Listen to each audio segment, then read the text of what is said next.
I know a lot of the history. In fact, I was working with some of the prior consultants and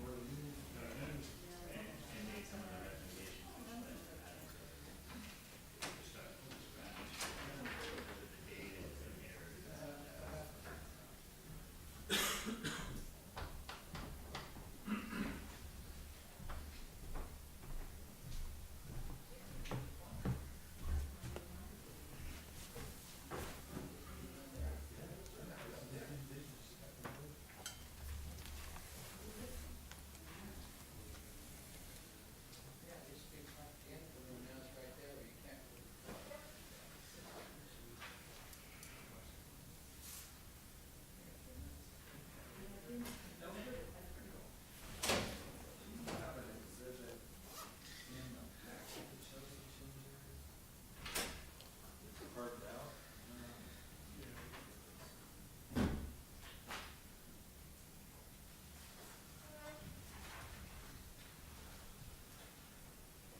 Page 85 of the packet.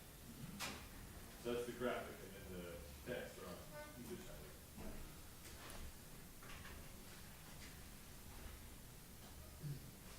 Oh, thank you. Yeah, I kind of did a full counting of all the unit counts associated with it. Thank you. Appreciate it.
We'll let you get seated.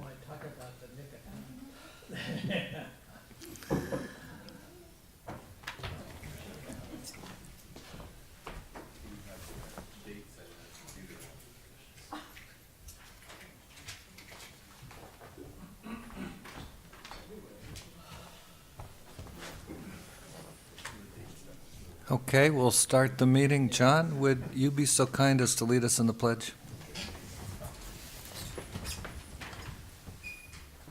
Pledge allegiance to the flag of the United States of America and to the republic for which it stands, one nation, under God, indivisible, with liberty and justice for all. Thank you, John. The regular meeting of the St. Helena Planning Commission is now called to order. Ms. Gamera, would you please take the roll? Commissioner Monette? Here. Commissioner Hale? Here. Vice Chair Pont? Here. Commissioner Anderson is absent, and Chair Hardy? Here.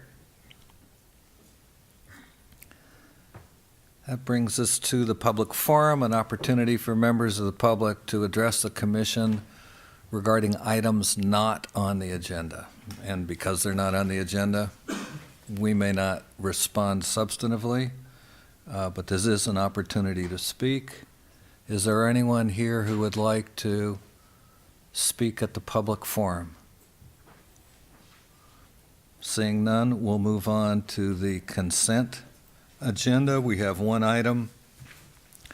4.1, approval of minutes for March 5th, 2019. Either members of the commission or members of the public may request that any item on the consent calendar be pulled for discussion.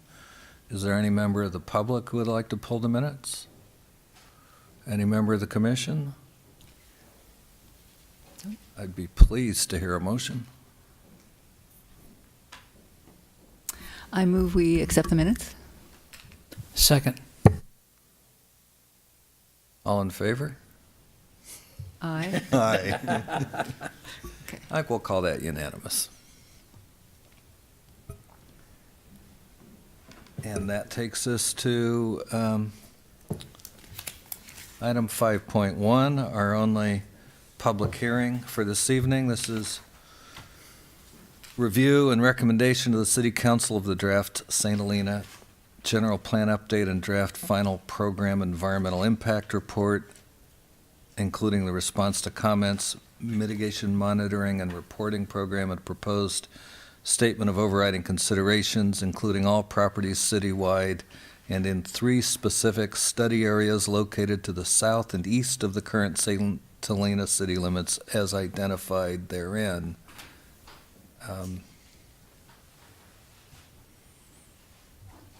Not sure exactly how I'm going to want to organize all of this, Noah. I expect that there will be a significant number of questions for staff and consultants from the commission.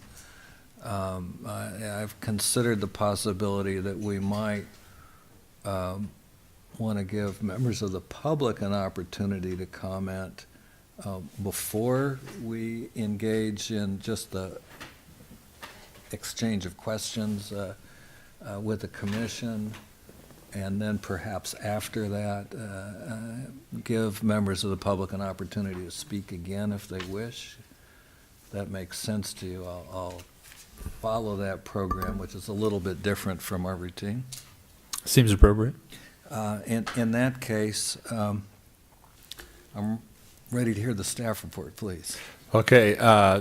As identified, this is the review and recommendation to the City Council of the 2040 General Plan Final EIR, and staff and the consultants are requesting input both on the overall scope and analysis of the general plan in the EIR, including the response to the comments, and also input on the preferred alternative, which the CEQA consultant will get into a little bit more.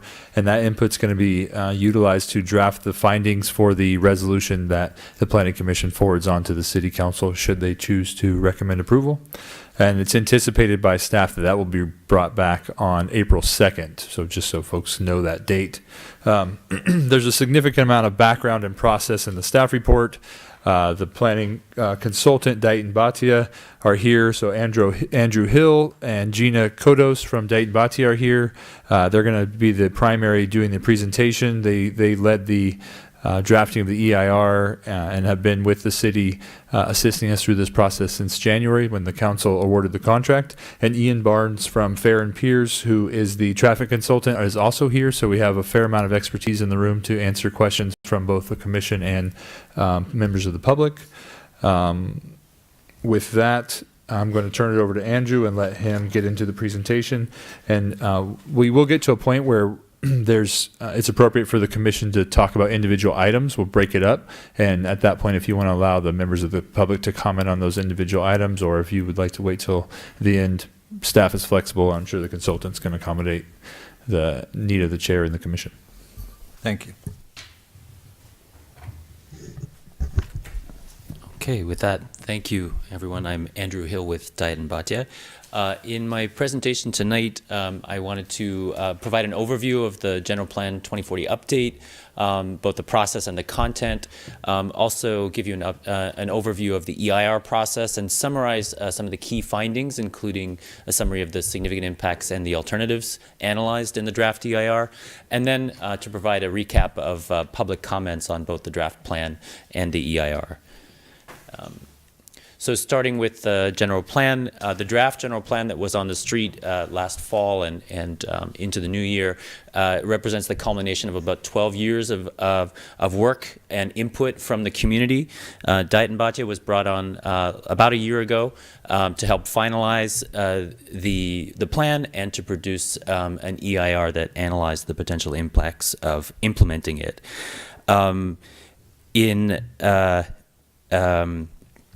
Sorry, I've skipped over the wrong page here. Yeah, and so we met with decision makers twice, in February last year and then again in August, to get some input on some targeted updates to the policy framework in the plan. Following that, we finalized the general plan and put it on the street for public review at the end of October. Key features of the plan that was out for public review include a new mixed-use designation that was added to the land use framework, capital improvements for non-motorized transportation, and a series of updates to the policy framework to ensure that new state mandates were addressed, including requirements for environmental justice and climate change. Another feature of the draft plan was the 3 study areas, which are outside of the city limit and the sphere of influence, but they're adjacent areas where the city provides some level of municipal services. And they were included for the purpose of documenting conditions in those areas, because the city has responsibility for providing services there.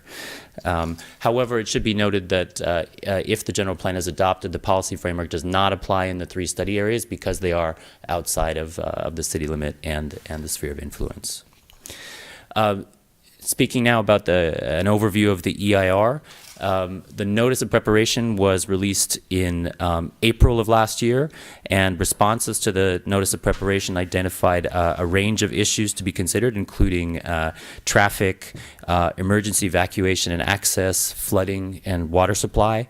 Taking on board that feedback, we prepared the draft EIR that was released at the same time as the plan at the end of October. It was on the street for a 72-day comment period, following which, working with staff, we prepared responses to the public comments.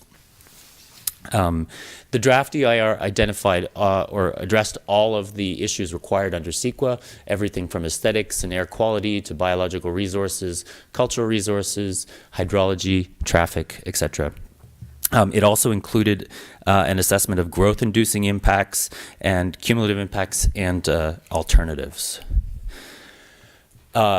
In terms of the key findings of the draft EIR, it found significant impacts related to air quality, hydrology, noise, agriculture, greenhouse gases, and traffic and transportation. In 3 of those topical areas, these potentially significant impacts could be reduced to a less than significant level with mitigation. One of those areas has to do with exposure to toxic air contaminants, which is primarily fine diesel particulate matter from trucks or construction vehicles. Prolonged exposure over a 30-year period to these toxic air contaminants can result in an increase in cancer risk. And so therefore, the EIR included a mitigation measure that requires a human health risk assessment for potential projects that could put people into contact with elevated levels of TACs. The health risk assessment would require the risk to be assessed and any measures needed to address that risk and reduce it to be identified. Implementing that mitigation measure would reduce the impacts to a less than significant level. The second area has to do with the placement of housing in flood hazard areas as mapped by FEMA.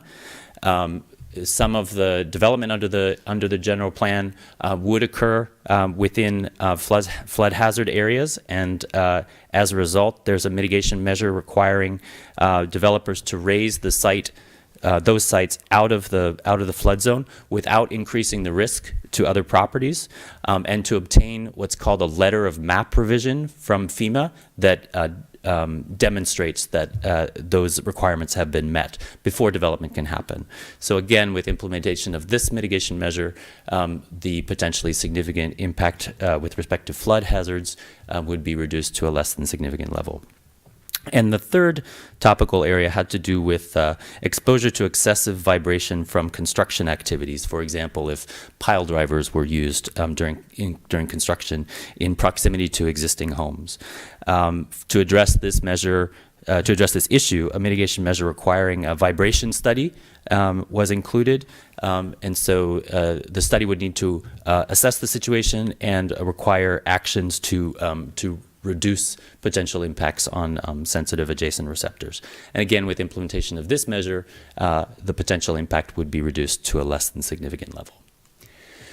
The EIR also identified significant and unavoidable impacts, and let me run through some of those. Well, the first had to do with the loss of prime agricultural farmland. Some of the development under the general plan would be on prime farmland, and because farmland is a limited resource in Napa County, that would be a significant and unavoidable impact.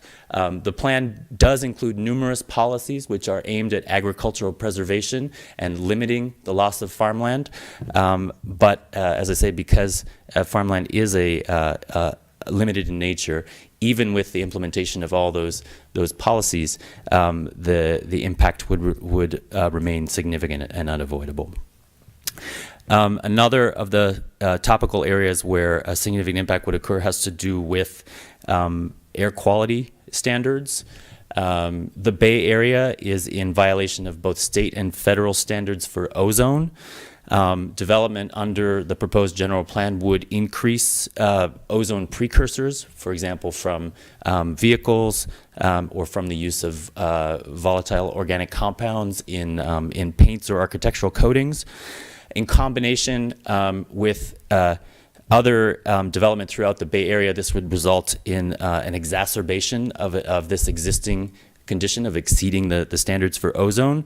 And so there were mitigation measures proposed that require development projects to implement best management practices to reduce these ozone precursors. However, because it's an existing condition and because it's a cumulative condition that exists throughout the Bay Area, action locally here in St. Helena alone would not be enough to reduce this below a level of less than significant, and therefore the impact remains significant and unavoidable, even though all feasible mitigation measure is proposed. A fourth topic that was found to have a significant and unavoidable impact relates to greenhouse gases.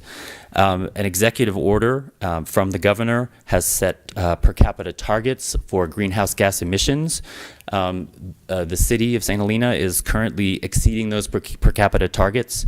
Implementation of the plan involves more compact growth and some strategies to reduce overall vehicle miles traveled. However, not enough that the existing cumulative condition would get below the established target, and therefore the impact would remain significant.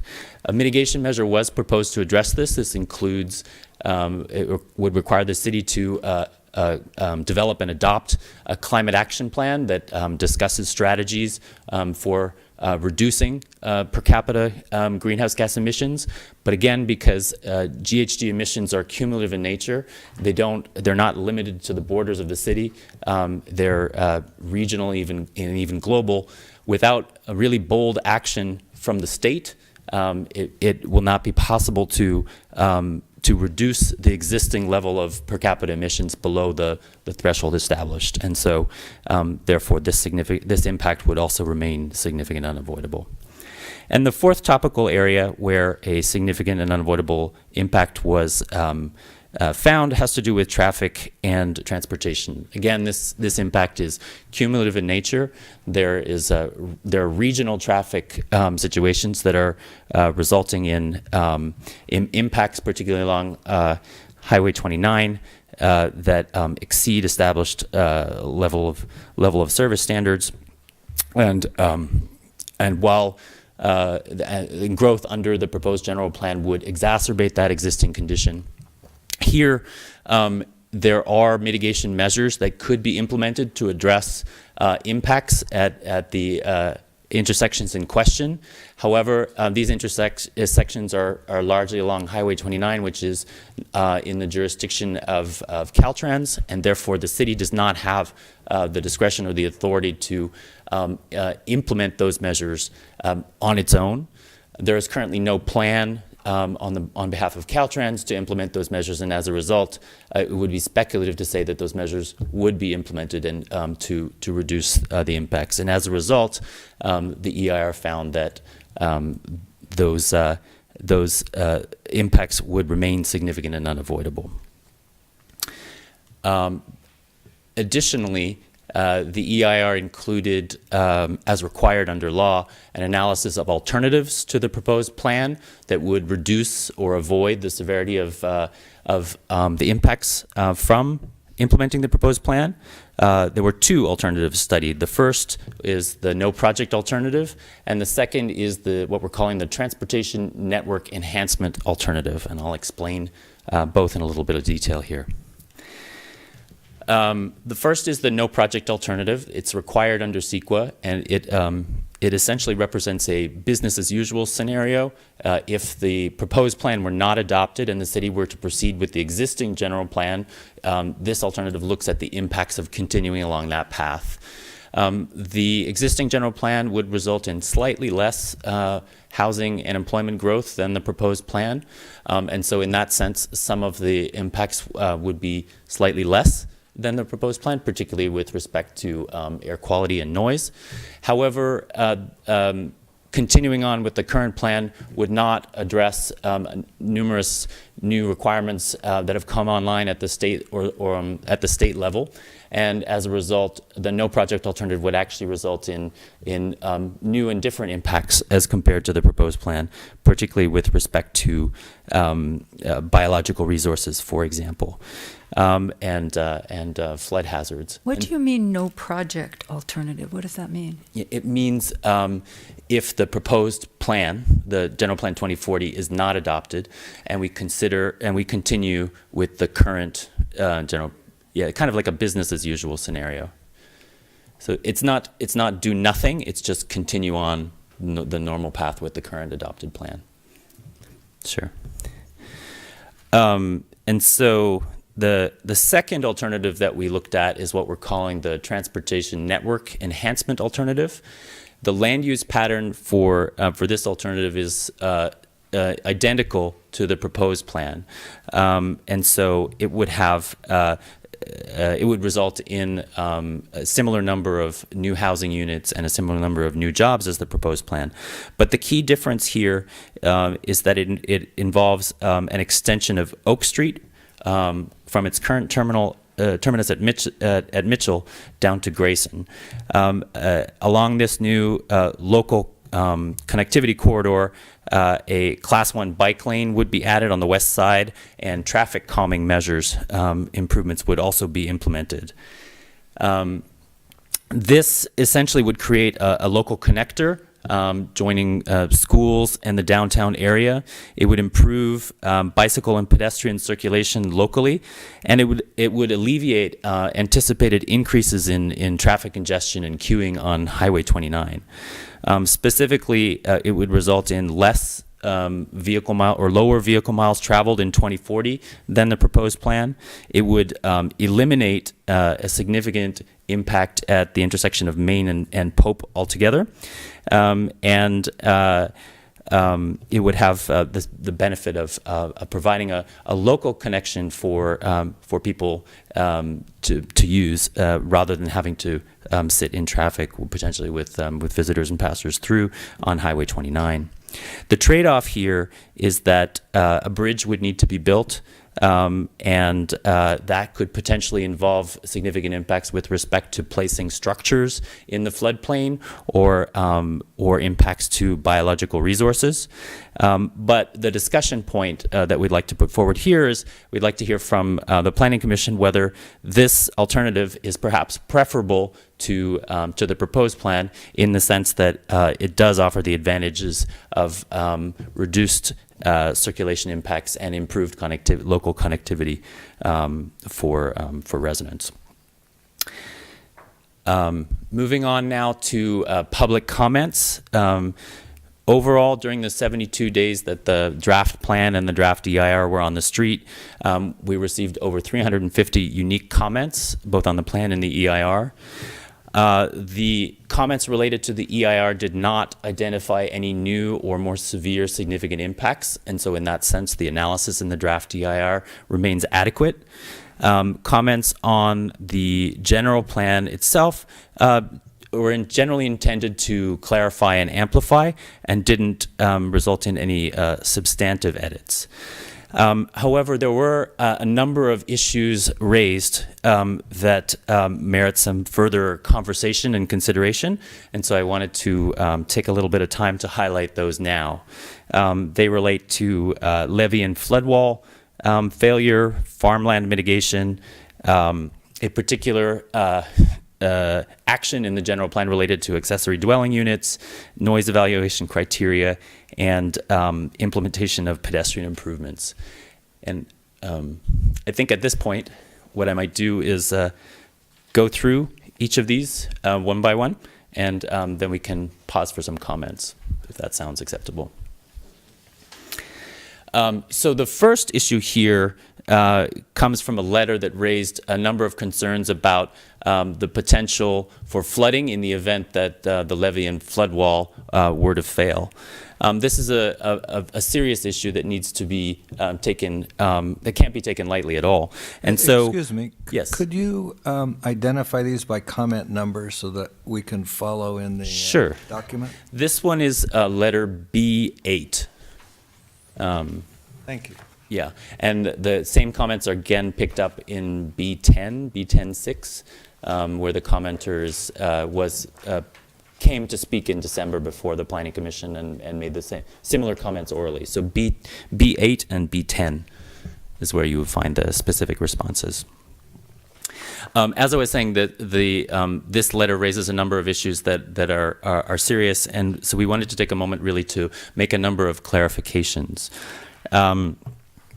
The first issue, I think, is that, to clarify, is that government code does not require the city of St. Helena to include a map of areas that would be subject to flooding in the event of flood wall or levee failure.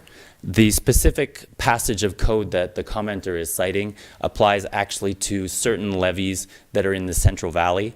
In the comments, we provided a link to a map of where those levees are located, and you can see quite clearly that none of them are in St. Helena, and therefore the specific requirement that such a map be included in the general plan doesn't apply to St. Helena. That doesn't mean that this is not an important issue, and so for that purpose, for informational purposes, in the final EIR we've included a map of areas that would be at risk in the event of levee or flood wall failure. And as you can see here, it is substantially similar to the 500-year floodplain as mapped by FEMA. And that information is clearly shown on maps in both the general plan and the draft EIR.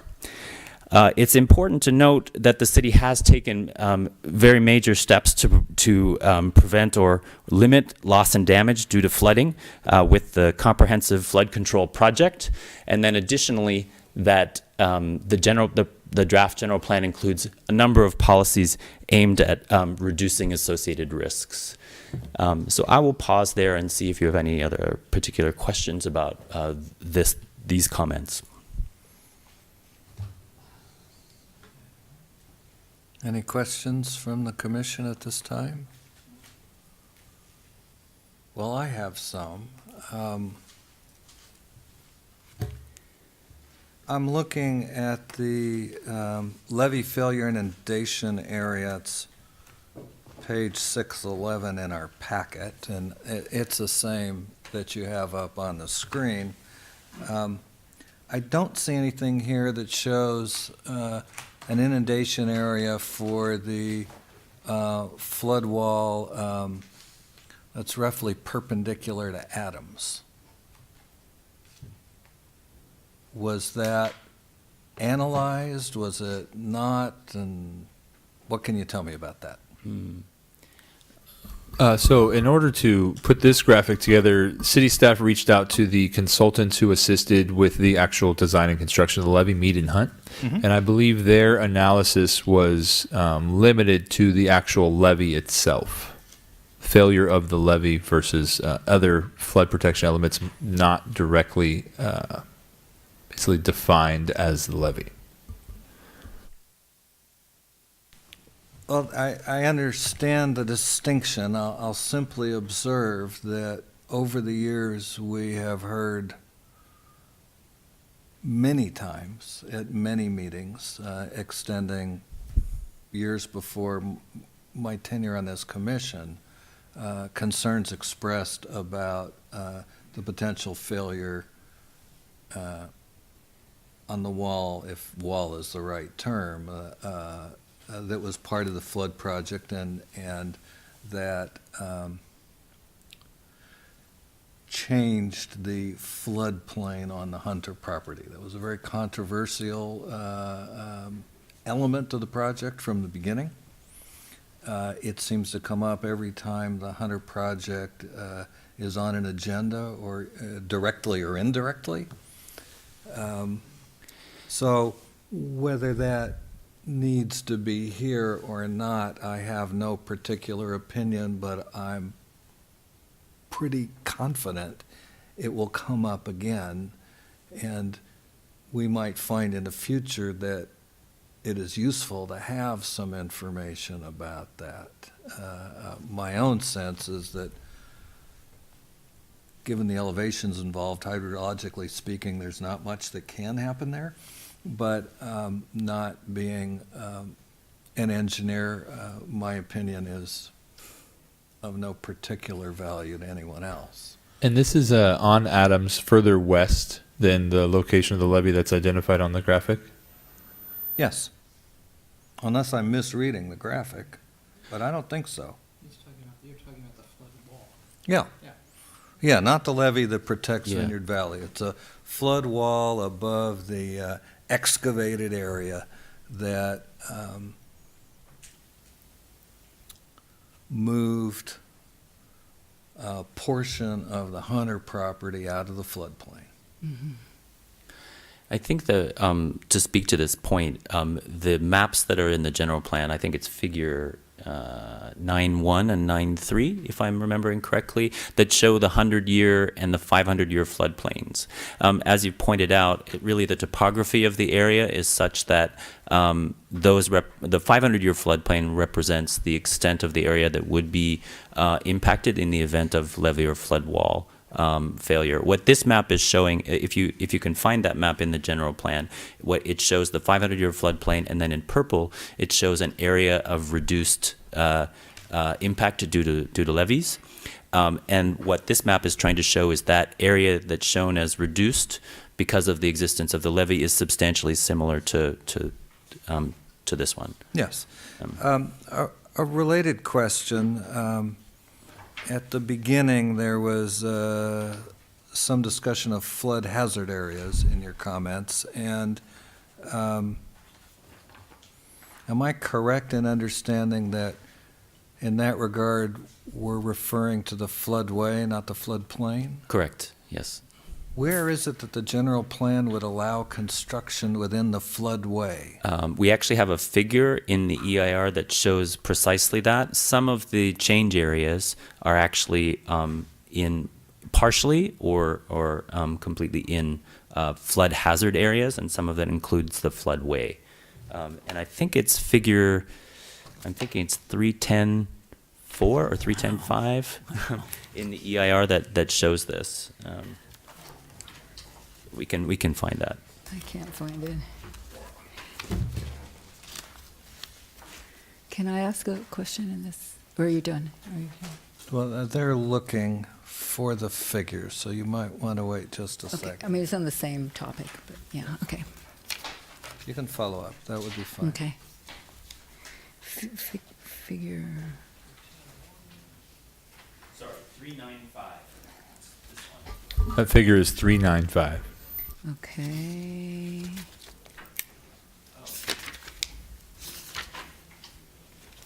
Okay. Yeah, it's page 649.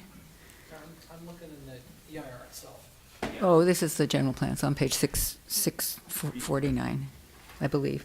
In the EIR on page 3.9-40, that's the one I'm talking about.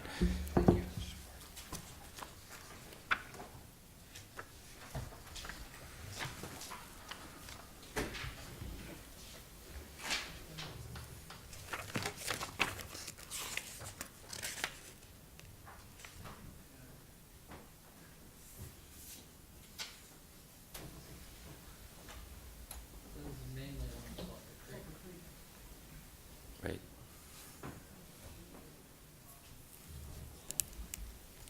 Can I see yours when you get a sec, John? Can I see yours when you get a sec?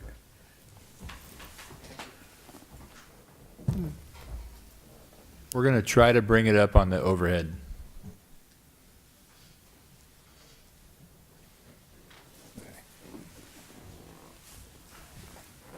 Well, I looked at John's figure. That was very helpful. Thank you. And I often forget the floodway on Sulphur Creek and how close many of our existing parcels are to those limits. I believe Bobby also had a question related to floods. Yeah, I was just remembering, the 500-year floodplain, that's been added? Yes, that's what you added. And the 200 and 300 didn't need to, you just jumped from the 100? Because I know the FEMA based their first map on a 100-year floodplain. So that's all been incorporated into this, so now it's 500. Yes, yes. Okay, and so it's showing, Yes. all right, thank you. And I have just one last question for the moment. With respect to loss of prime agricultural lands, what's the threshold for significance? That's a good point. I think it's we did the analysis with reference to the state farmland mapping and monitoring program, which identifies different types of farmland, and there is prime farmland within the city limits, and a couple of the change areas involve potentially the conversion of that land to non-agricultural uses, and so that was the threshold, the potential for conversion of farmland that's identified by the FMMP statewide program as prime to non-agricultural uses. So conversion of 100 square feet would be significant? Yeah, the conversion of any land, Okay. yes. And just referring back to the previous questions and discussion for the folks at home and in the audience, this is figure 3.9-5 of the EIR, and it identifies the land use change areas as they relate to flood zones in the city. That's available in the EIR.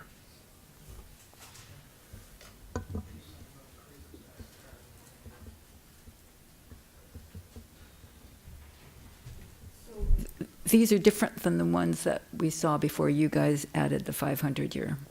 I think so, yes. Okay, Yeah. I just. This is something we created newly for this Okay, EIR that's very to interesting. overlay the housing opportunity sites and the change areas with the flood zones. And the Hunter Project was considered in that too. Yes. Okay. No, I mean, it I mean, wasn't the called out land. specifically, but Yeah. Okay, thanks. Does anyone else on the commission have questions at this time?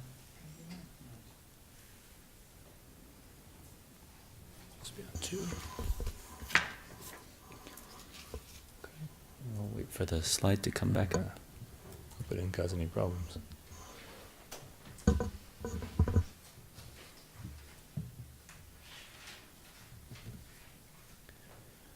Well, the slide has a lot of text, so I can talk through it. It'll come up in a moment. The second comment that came up in public comments had to do with farmland mitigation. We've already touched on it a little bit, but as I say, the general plan includes numerous policies and actions intended to preserve agricultural lands in St. Helena,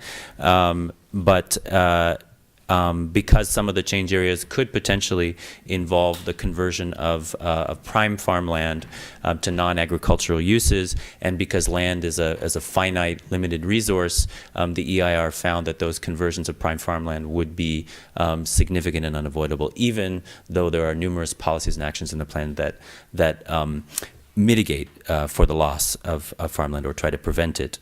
A letter from the California Department of Conservation highlighted that under CEQA, the city is required to consider all feasible mitigation measures that would reduce or avoid an impact. And one possible measure that had not been considered in the draft EIR or in the draft general plan was the creation of a farmland mitigation program. And so therefore, in response to that, to comment and to make sure that the documents comply with the law, a new policy to that end, that the city would develop a farmland mitigation program that required developers of prime farmland to purchase essentially credits elsewhere in the state that would offset the loss of the land in St. Helena. That proposed policy is included in the general plan for the purpose of addressing this comment. Is that only for farmland that is currently planted, or is that for ag land that's not planted but zoned? It's for land that is designated as prime farmland by the state's farmland mapping and monitoring program. This is an important distinction to make. Not all land currently being used for agriculture will qualify for that, and opposite that, some land that is not being used will qualify. So yeah, it is a separate state level mapping process to identify various farmlands and their basically their grades, so to speak, from the state perspective. So this if is- farmland that's being farmed, that's not in that area, they aren't protected with this. Well, there's numerous policies in the plan that address preserving that agriculture, but this particular policy doesn't apply to them. And it's only for prime farmland, not farmlands of statewide significance, not any of the other categories, just prime. Yes, So how many acres do we have of prime in farmland. that category? I do not know off the top of my head, but Oh, perhaps you can guess. check. Yeah. What would you like it to be?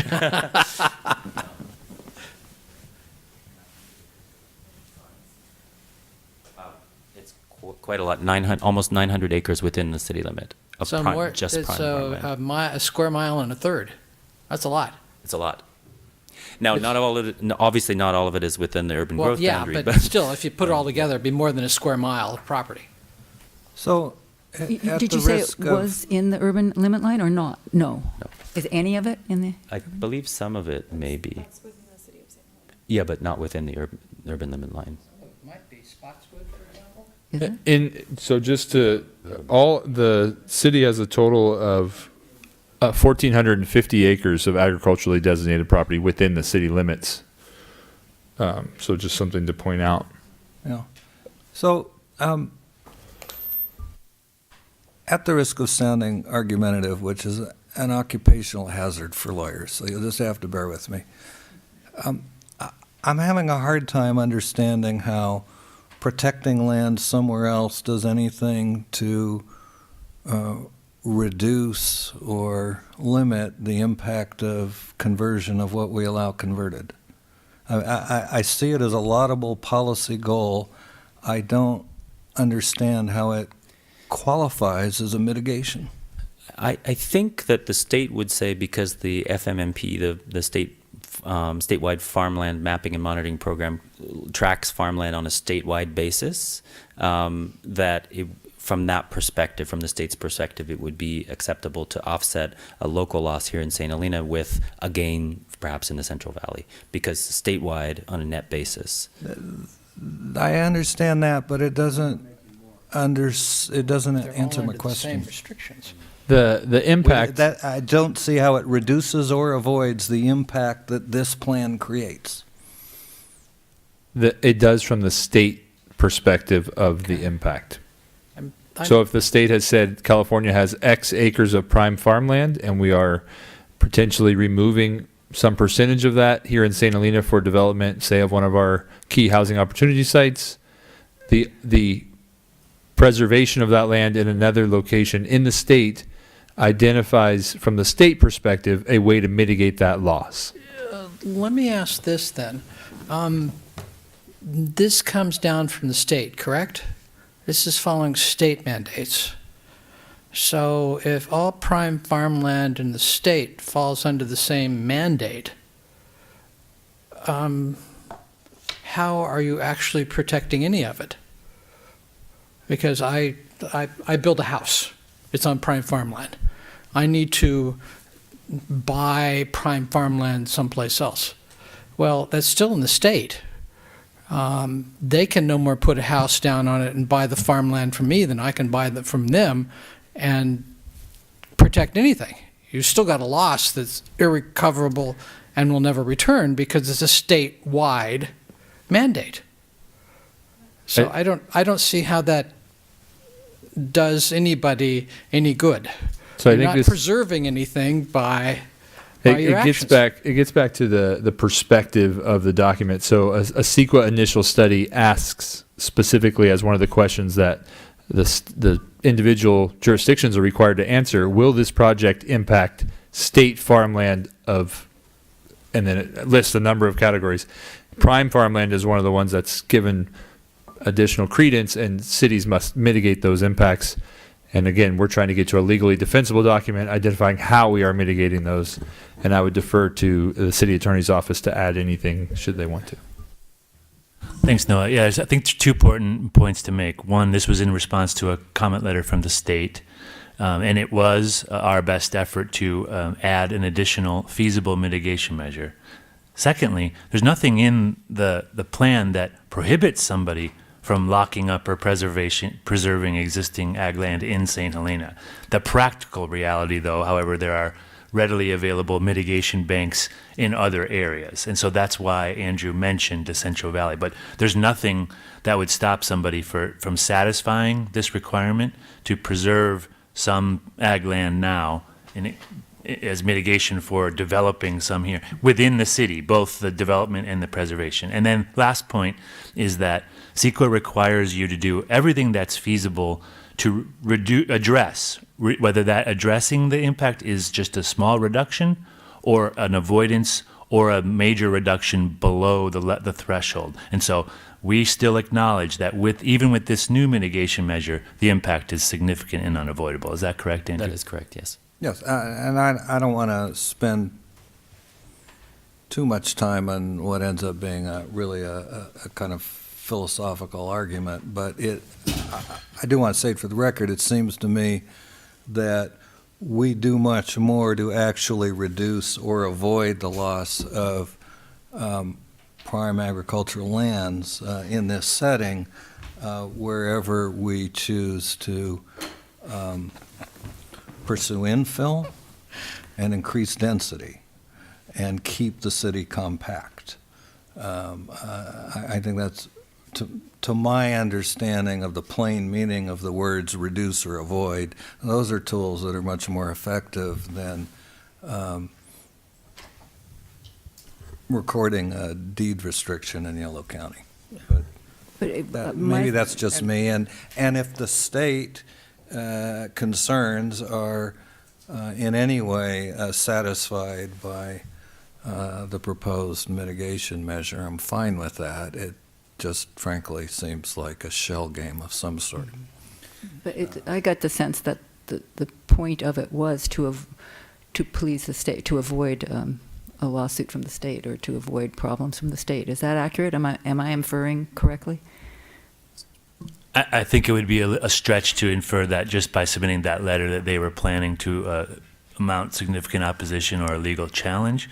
But their point that we should try to consider everything that's feasible, including such ag mitigation or preservation policies or plans, was a good one that we followed up on. Okay. Then it is a shell game. At the end of the day, you cover an acre of land in the state, it's gone. Even if you buy the acre someplace else, it's still gone. Okay. I might move on to the next topic, which had to do with accessory dwelling units.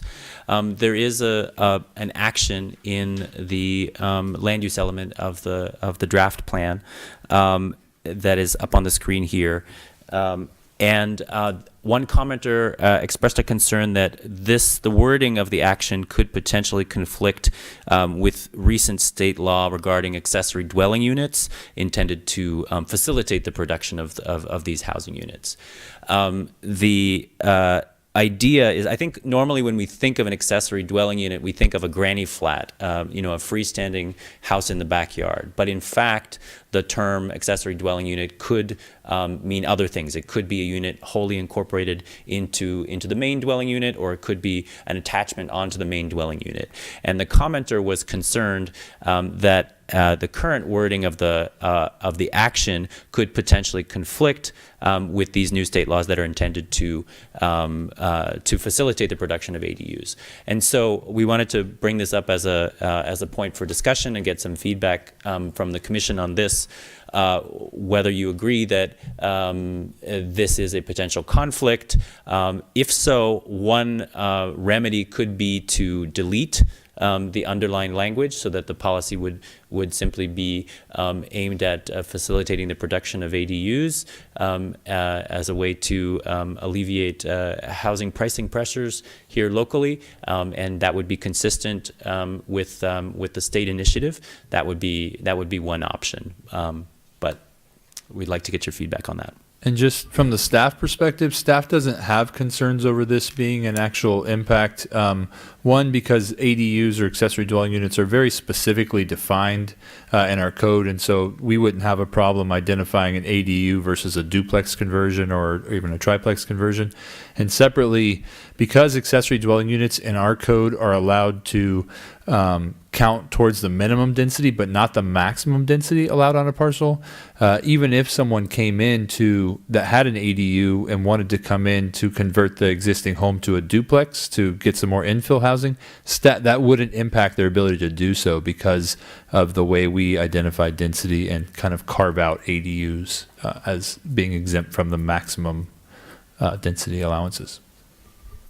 Do you want a discussion now about that or later? Oh.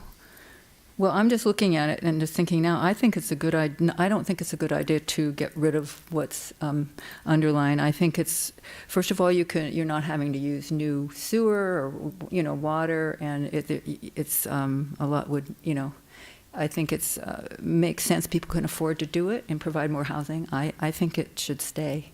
The underlined sentence, the words should stay. That's my opinion. I don't know what you guys think. Because I think this kind of provision of housing this kind of infill is really the best, is an important way to go here, rather than building large multifamily units or, new structures. I think it's important to use what we have first, and I think that would discourage it if those words were taken out. So that's my opinion. Well, yeah, when you have ADUs that can be 1,200 square feet, that's a significantly large structure. And the wording up there actually uses the words units. So you've got implications going across already that's what you're talking about. I find it just easier to strike it. That way there's no argument, there's no discussion. ADUs are allowed under state law up to 1,200 square feet, and end of story. Why not have it there? So that it makes Because it clear that you can use your The way own house. it's written to me, it implies that we have some control over it. Consider allowing. We have no control over it. It's by right. In your own house? In your own house. If I marched in tomorrow and said, here, I'm going to split my house into two, and they'd have to give me a building permit as long as I met all the requirements of the building permit. So you think it's unnecessary? It's not an allowance anybody is allowed to make. It's solely ministerial. Well, is this here to suggest to people that that's possible? Or So I'm not sure. staff always looked at this language as actually intending to encourage the development of duplexes or triplexes from existing homes. So rather than splitting an existing home to a single family and an ADU, staff interpreted it as meaning allow the division of a property into a duplex or a triplex, and that does require a use permit in many zoning districts. And that's fine. Then it shouldn't say, also known as accessory dwelling units.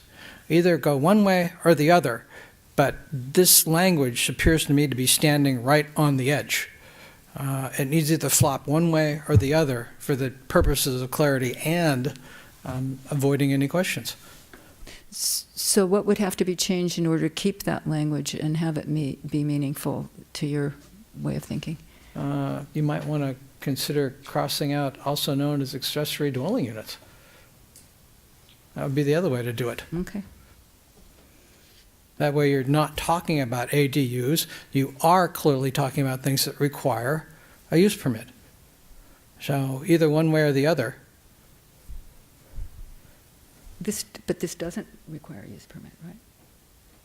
The construction of an ADU does not. The construction or conversion of a single-family home to a duplex or triplex does, and often in many zoning districts. But you're suggesting here that this be by right. This policy says continue to allow and consider allowing division of homes. And so then when we get to the zoning code update, we would make the decision as to how to best support that conversion. The way it was written, the way it's written, I essentially see it as calling for duplexes or triplexes. But it's throwing in the ADU language that confuses the issue. Is there any residential zoning district at present where a duplex is prohibited? Or to Yeah. put it differently, Yeah. is a duplex prohibited in medium density? No, but it's prohibited in large lots, single families.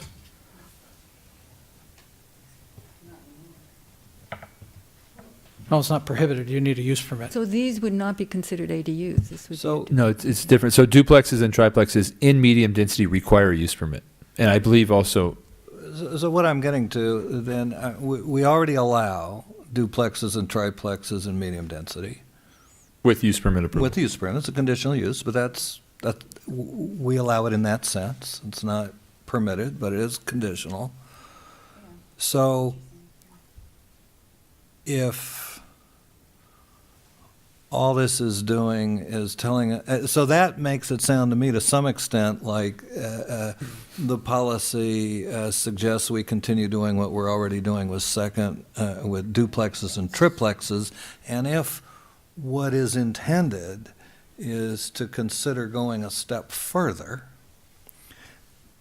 then it would be much clearer if what we were considering was making duplexes and triplexes permitted use in medium density zoning, and I would prefer that we just spell it out, and then we know exactly what we're talking about. I in my agree. opinion.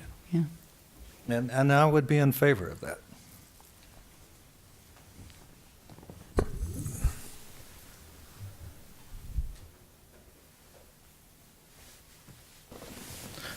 That's Come on, Dan, tell me what you're thinking.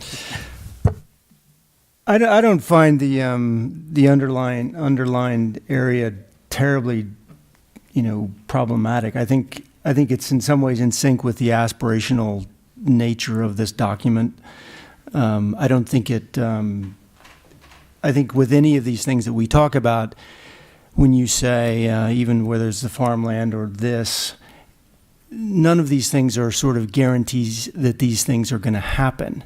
It's just that they can be, a lot of, even to this language, can be considered, can be, can be suggested, can be, I agree it's a little fuzzy and hairy.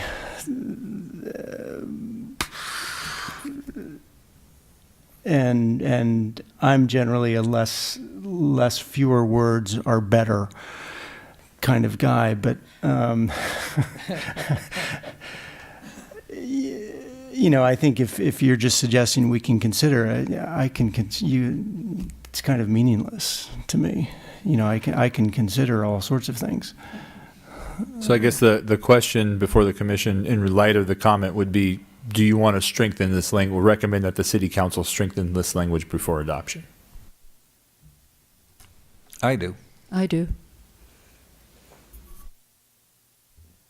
Are we defining strengthen as what you were saying? Clearly make it permissible in all medium density zonings? Is that what you mean by strengthen? Well, that's what I've proposed. Okay.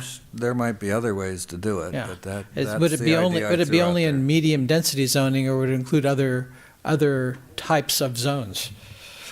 From the staff perspective, it would be appropriate to, if the commission were to direct that, for medium and high density. Low density is generally intended for single family residences. A lot of cities will allow a duplex in low density residential with use permit approval, for example, but it would be high and medium generally. All right, I'll go for that. It's certainly clearer. I think you have direction on that point then. Great, thank you. Moving to the next point, there was a comment that requested that the 1993 general plan contains a significance criteria that indicates a noise, an increase in average noise level of between 3 and 5 decibels is discernible to most people, and therefore on that basis sets a standard that increases in the noise environment due to a development project of 5 decibels or more would be considered significant. So this significance criteria was in the 1993 plan. It was removed for the draft plan, but one commenter requested that it be reinstated. This is a typical threshold that many communities throughout California use. In fact, although it was not on the books, so to speak, in the proposed general plan, in the EIR we did use it as a threshold for determining significance, and so it would not be problematic to reinstate it. But not knowing the full history, I wanted to put it before you as a discussion point, whether it should be reinstated or whether there was other thought behind taking it out. Boy, I'm all for clarity. If we include something like this, there's no argument, there's no discussion. There it is. It's in black and white, 5 decibels, and you're done. I'm all for additional clarity, even though it adds a few words. I am too. I mean, having just kind of lived through that process, my cat was really traumatized, and I was really traumatized. But so, what if it is 5? Then what's the mitigation? They have these huge machines, and they have to use them. I guess I don't know. What are they supposed to do? I think it's actually it's the average. It's not so construction noise is sort of intermittent for short periods of time. This is talking about an average increase.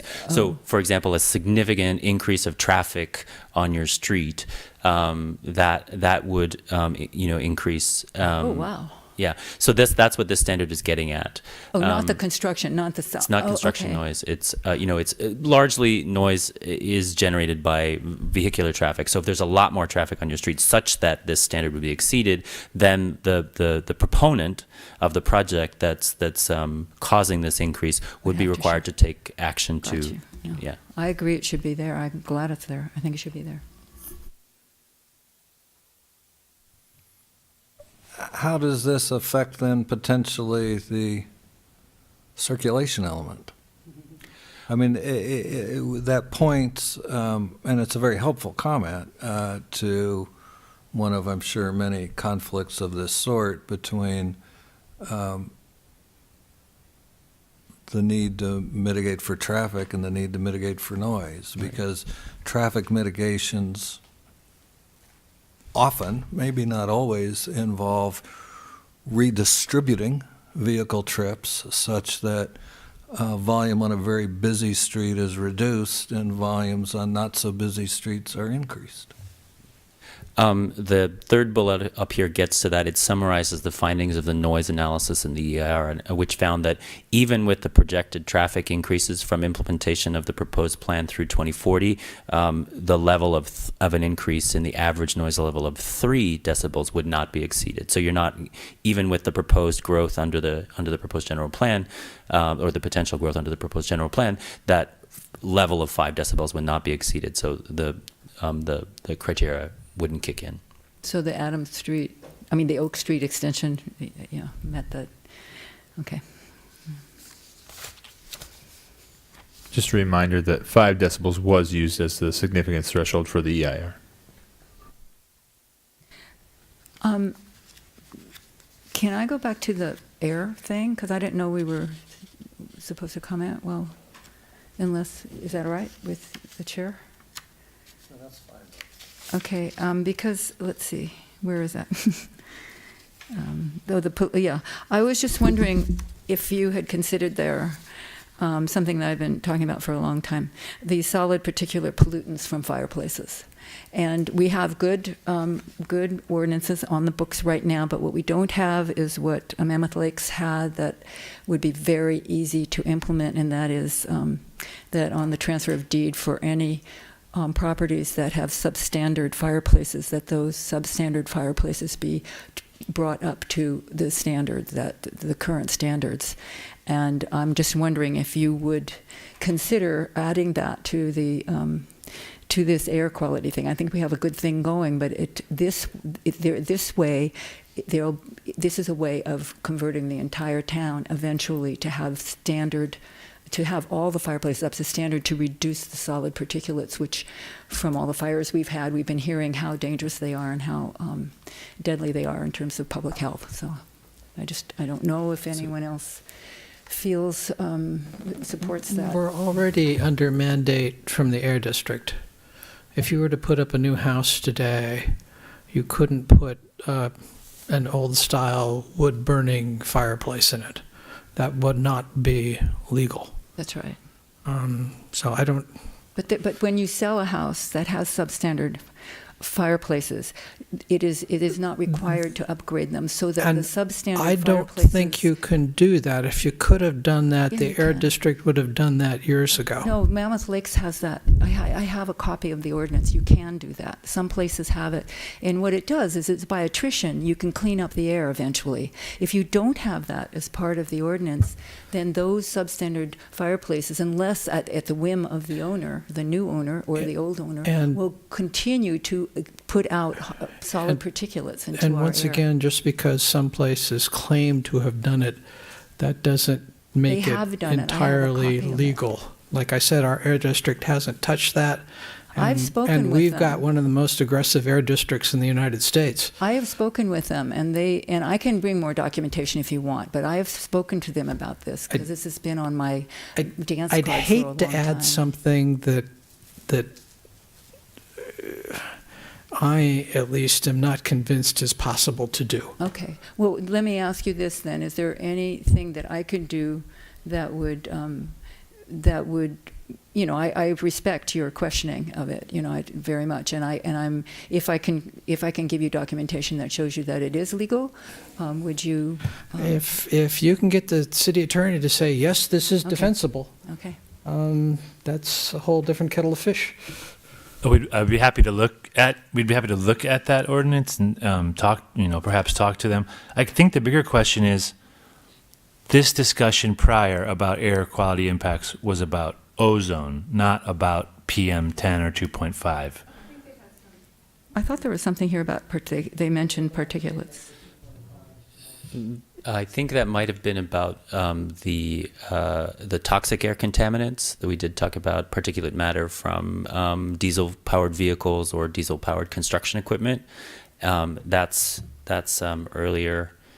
that was a Right. significant impact that could be mitigated, and the mitigation was that human health risk assessment. Is there any way to include the solid particulates from fireplaces in the analysis of the air quality? Or is it too late to do? We'll do that later down the line. Yeah, it's not a component of the EIR, given that the EIR is essentially analyzing future development. All future development will be under the current regulations, which limit that. It is a future condition, that's correct. I would say it's separate from the EIR analysis of the general plan. However, if the commission wants staff to take a look at an ordinance and potentially put that on our work plan that we're going to prioritize for discussions with the city council at a future date, we're happy to do that. You could look at it as part of our proposed greenhouse gas plan that we do have to write. Because a wood-burning fireplace produces greenhouse gases. So if you want to, in fact, we'll be under mandate to write that thing pretty darn quick, right? We got like 20 months or something? We're required to write a climate action plan within 3 years of adoption of the general plan. So 36 months. Yeah. So if we take a look at it there, and I imagine anybody we get to do this, we'll be looking at all sources, and that would be a source. It might also be a mix of carrot and stick. Maybe there's an incentive program rather than a regulatory requirement that could be considered to achieve the same end. So, There you go. For conversion, too. yeah. What's next? Okay. Let me scroll back here. Yes, it's actually the last item that I wanted to get feedback from you all on. It is a comment from NVTA.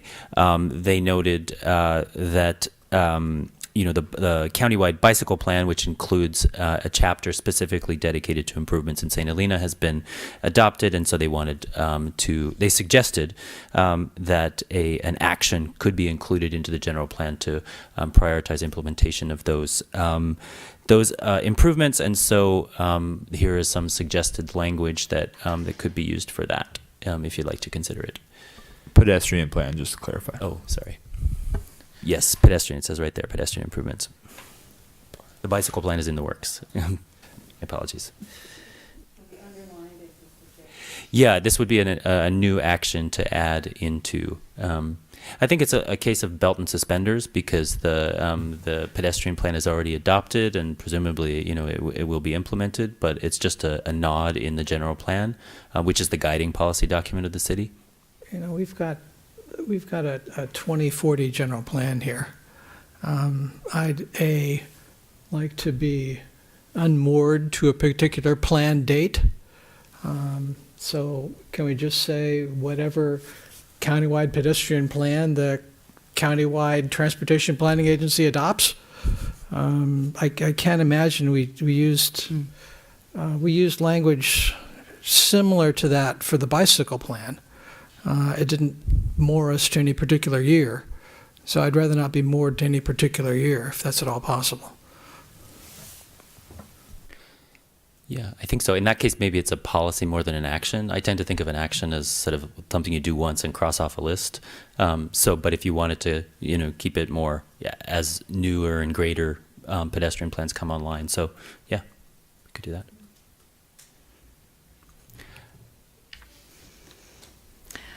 Works for me. And kind of in a general way, was there, I should know, well, okay, in keeping with the idea that the county begin to work as a region more than separate cities, separate entities, I think that's a direction that's been expressed as a preference by the city council and others. I'm just wondering, is that built into this in terms of growth management, traffic emergency, excess, and so forth? I know you mentioned those things, but is there any aspirational language about working with other cities in the county to cover those things? Is it, or to address those issues? Yeah. Regional coordination, I'm not remembering. I'm sure there must be. I would say there are some policies, and this is a good example of that. And you'll recall when we had the NVTA present the bicycle plan last 2 meetings ago, staff identified that it's typical for a general plan to fold in regional transportation plans, such as a bike plan or a pedestrian plan, and staff anticipates bringing those forward as general plan amendments as they get adopted through the public participation process, whereby St. Helena provides input, residents, decision makers, the draft plan gets adopted, and then at least by reference or potentially with the graphics, staff would recommend folding that into the general plan as Commissioner Pont referenced, either by a general reference or even more specific by specific graphics or development locations. With some other elements such as RENA or growth management, those are assigned to individual jurisdictions by the state, and so it's important to preserve our sovereignty in those situations because we are going to be held accountable to the state for how well we are doing in compliance with those things. Right, but the state changed to start allocating the requirements based on regional considerations, but they're already doing that. I hear what you're saying. I'm just wondering if this is going to include the kind of development like building hotels in terms of traffic for the entire county. You know, the growth management in building hotels and create, building things that are going to create more traffic to have a regional to have a regional context for deciding these things in the future instead of just individual. Is that something that you can? I think the plan gives nods to that. I would leave it to the city council to provide more firm direction regarding how they want staff and our policy documents to engage with these other jurisdictions with regards to land use decisions and those types of things. So you think there's enough in there? Do you guys agree that there's enough in there? Well, I think that would require a substantial revision of the general plan to take it as far as your comments suggest. Maybe down the line we can suggest that we revisit after it's been certified. I have a couple of additional comments to throw out. The first master plan for St. Helena was part of a countywide master plan adopted in 1954. So we have at least an example of a time when all the municipalities in the county pooled resources in order to create a single plan that was a master plan for the county and the municipalities. It was a time, I suspect, when compared to today, the resources for that kind of planning were much more limited. I suspect there was a significant kind of economic incentive for the municipalities to join together with the county to do land use planning, but it's worth knowing that it's been done here. And I happened to be looking earlier today at the general plan guidelines published by the state, and I didn't bring the page with me that included this comment, but there's an observation in it that cities and counties are allowed to adopt plans outside their jurisdiction. So it would be legal for, not perhaps terribly meaningful, for the city to adopt the county's general plan and vice versa as a kind of planning statement. So there's a lot of language in the guidelines from the governor's office that seeks to encourage cooperative planning between cities and counties for sure. And I think some future discussion of those state guidelines and what they might mean down the road for St. Helena would be a great thing.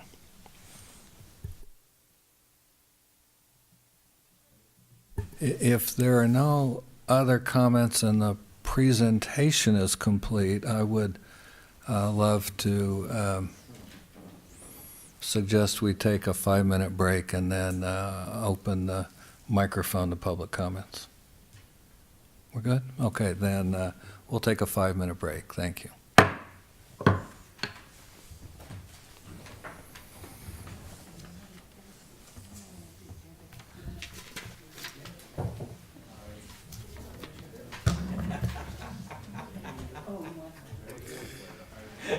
Oh, when I was a boy.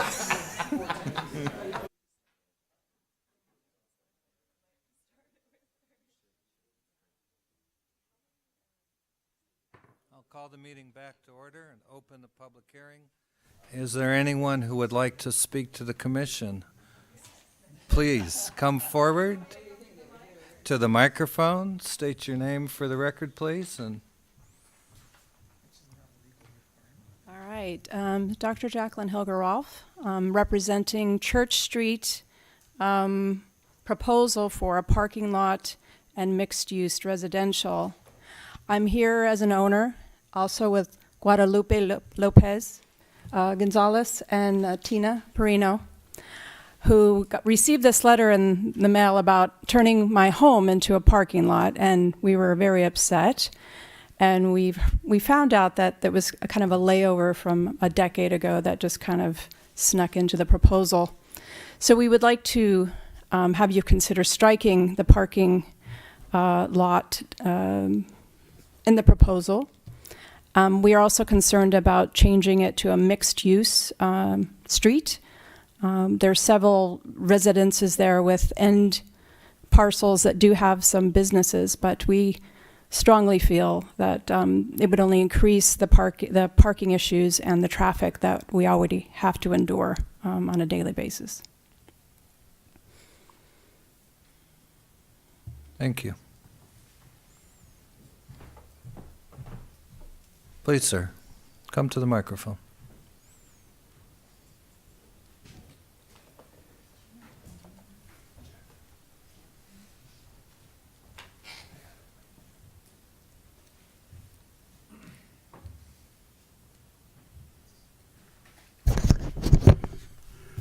My name is Guadalupe Lopez from 1161 Church Street, and I will oppose to the proposal to parking lot. We don't need the parking lot in Church Street and residential area. What we need is 3 bumps to stop the speeding cars. That's all what we need. Because even though you put it 25 miles speed zone, they don't do the job, but the 3 bumps they will do. Thank you. Thank you.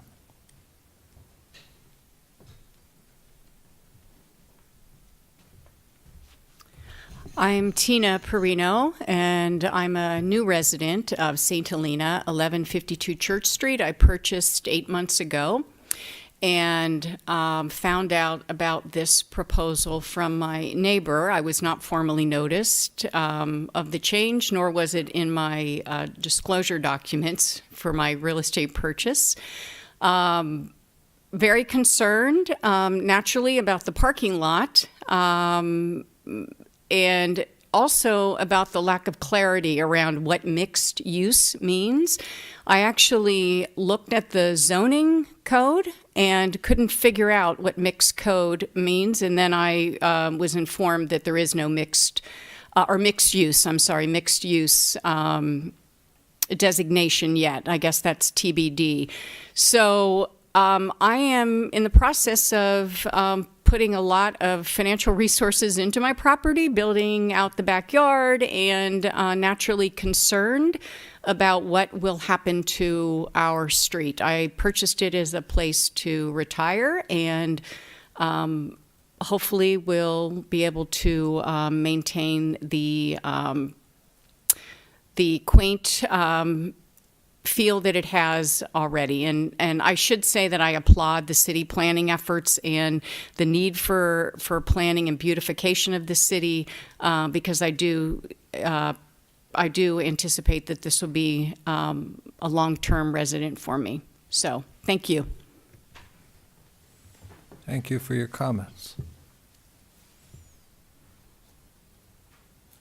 Is there anyone else who would like to speak to us?